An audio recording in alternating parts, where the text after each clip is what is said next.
Olá, seja muito bem-vindo, muito bem-vinda a mais um episódio do podcast Vida Poliglota.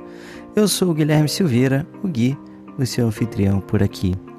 Pessoal, no episódio de hoje eu quero compartilhar com vocês uma experiência que tive recentemente. Eu completei um ano de Duolingo.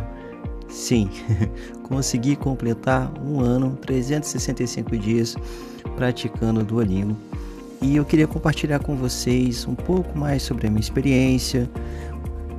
Muitas pessoas se perguntam se o Duolingo realmente funciona. E eu gostaria de passar para vocês o que eu aprendi, o que eu achei legal, o que eu achei que precisa melhorar. E, por fim, vou falar se realmente o Duolingo fez diferença durante esse período. Vamos lá! Bom, para início de conversa, eu preciso contextualizar vocês um pouquinho. Em janeiro do ano passado, de 2025, meu filho nasceu. E com a chegada dele, muitas coisas mudaram na minha vida.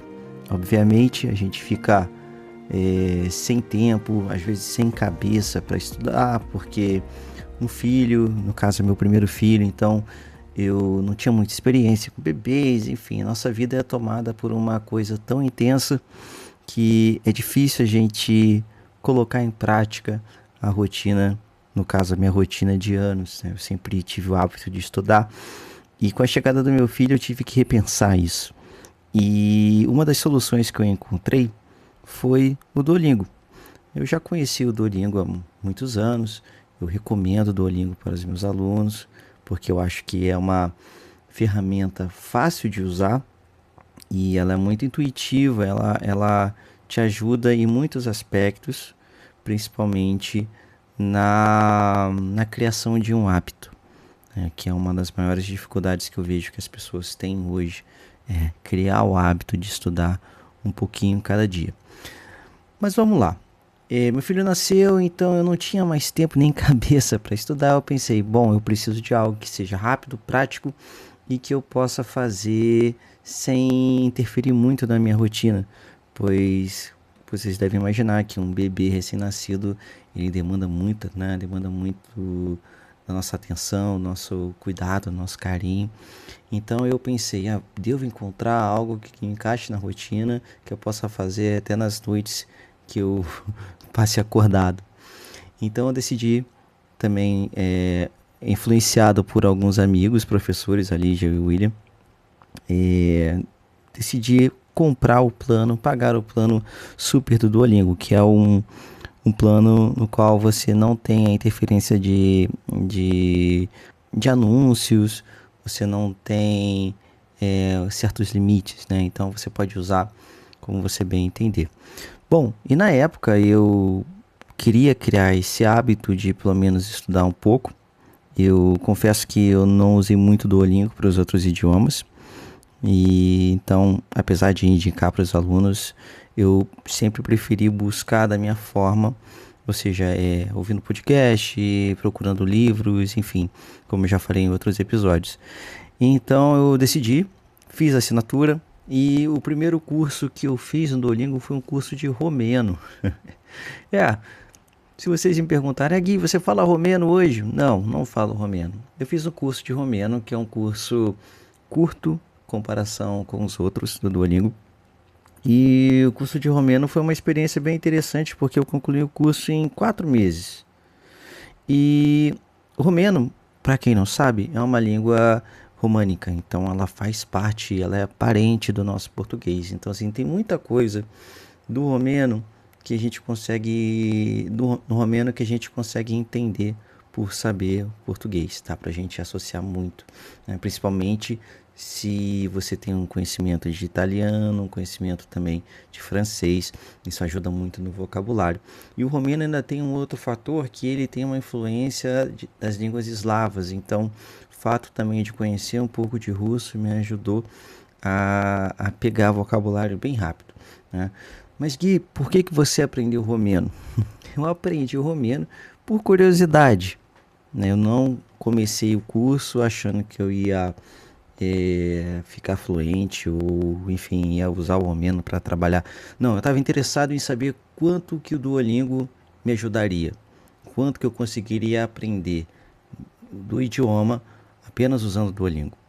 E ao final do curso, eu senti que eu conseguia entender um pouco dos textos, conseguia entender eh, o, o que eu via em podcasts, mas mesmo assim me faltava muito a prática de fala, que eu acho essencial, porque é muito ruim, muito frustrante você conseguir entender o idioma todo, entender o que está sendo falado e não conseguir se expressar. Então eu terminei o curso são, se eu não me engano, são 3 sessões, 3 níveis, e ao final dele eu pude perceber essa evolução. Então eu diria que o curso me colocou no nível A2, que eu diria pré-intermediário. Mas tudo isso se perdeu, tá? Porque após terminar o curso eu não vi mais nada em romeno. Eu queria realmente testar, ver o quanto que eu iria aprender. Em seguida, eu comecei a estudar japonês pelo Duolingo, que é sim, um idioma que eu estou estudando de fato, pretendo usar o japonês em outros momentos da minha vida. E o japonês é um idioma que eu também faço outros cursos por fora. Eu comprei o curso Nihongo do professor Ricardo Cruz, que é um excelente curso para quem gosta de cultura japonesa, de anime, tokusatsu e coisas do tipo. Tem várias referências legais. Então eu, como cresci num ambiente onde os meus amigos também consumiam muito esse tipo de conteúdo, isso me traz uma certa nostalgia. Então é um curso assim que eu gostei muito de fazer. Estou gostando porque eu ainda não terminei. E junto a esse curso eu faço Duolingo. Bom, o curso de japonês do Duolingo, ele é um curso muito, muito, muito melhor do que o curso de romeno. O curso de japonês é de japonês para inglês que eu faço, não é um curso de japonês para português. Então eu não sei se a estrutura é a mesma, mas é um curso assim muito legal, muito focado na parte de dos alfabetos, né? O hiragana, katakana, kanji. Para quem não sabe, o japonês tem 3 e isso também dá um episódio à parte. E eu sinto que eu aprendi muito com o Duolingo, porque ele tem essa questão do vocabulário básico, essencial. Não é. O curso de japonês não tem aquelas frases sem sentido que ficaram famosas, né? Tem gente que fala, eu vou fazer um curso no Duolingo para aprender o gato comeu a maçã. É uma frase comum em cursos antigos. Mas os cursos novos do Duolingo estão muito bons. Então eles realmente estão nivelados e eu sinto que ele serve assim como uma ferramenta de apoio para os meus estudos muito legal, porque eu consigo revisar vocabulário, principalmente a gramática básica. Então, sim, recomendo o curso de japonês do Duolingo, contrário do romeno. O romeno ele é um curso muito simples, muito básico. Também fiz do romeno para o inglês, porque não tem romeno para português. E o curso de japonês tem também uma parte de conversação, tem a parte de pronúncia, tem a parte de listening, né, de escuta, onde você pode trabalhar a escuta. O curso de romeno não tem muito disso, então eu acredito também que seja pelo número de pessoas interessadas, né, o japonês em relação ao romeno é um idioma muito mais popular, as pessoas têm muito mais interesse, né, então acho que isso influenciou bastante nessa minha experiência. Bom, eu diria que o Duolingo ele é uma ferramenta excelente para criar hábitos. Eu falei isso no início do podcast e repito agora porque eu acho que esse é o maior diferencial dele. Te ajudar a criar o hábito de estudar, ter um contato com o idioma, nem que seja 5, 10 minutos por dia, e você rever aquele conteúdo que você viu anteriormente. Eu sou muito fã da repetição espaçada. Eu acho que ela ajuda muito a evoluir, né, em relação ao vocabulário, porque se você vê uma coisa uma vez, você tende a esquecer. Então, eu recomendo o Duolingo para a criação de hábito e ele não vai te deixar fluente. Essa é uma verdade. Não vai te deixar fluente porque para ser fluente você precisa falar e o Duolingo ele não tem ainda pelo menos hoje, né? Eu tô falando aqui fevereiro de 2026. Ele não tem ainda uma função que se equipare a uma aula de conversação com um professor, por exemplo. Então, acho que o Duolingo ele pode ser visto assim.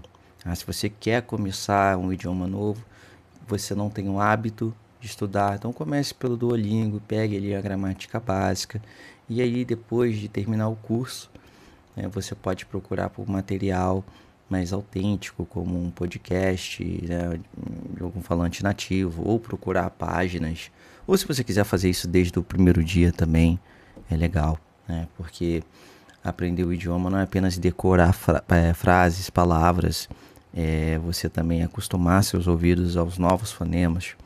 E isso a gente tem através da exposição ao conteúdo naquele idioma. Então eu diria sim que o Duolingo vale a pena. Me ajudou bastante, eu vou continuar usando. Recomendo aos meus alunos.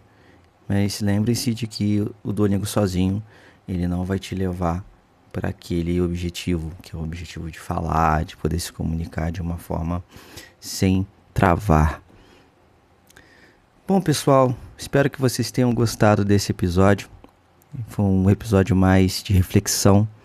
Foi algo que eu achei necessário fazer, porque foi a primeira vez que eu fiquei 1 ano direto no Duolingo e pude sim ver quais são os pontos fortes e os pontos fracos. Bom, espero que vocês tenham gostado desse episódio. Se vocês tiverem alguma ideia, alguma sugestão de um futuro tema para o podcast, fiquem à vontade. Vou adorar saber a sua opinião, se vocês têm usado o Duolingo ou se vocês têm usado algum outro tipo de aplicativo. Me fale aqui, eu vou adorar saber, eu vou querer testar e compartilhar com vocês a minha experiência. Muito obrigado por terem me ouvido até aqui, um grande abraço a todos e até a próxima. Valeu!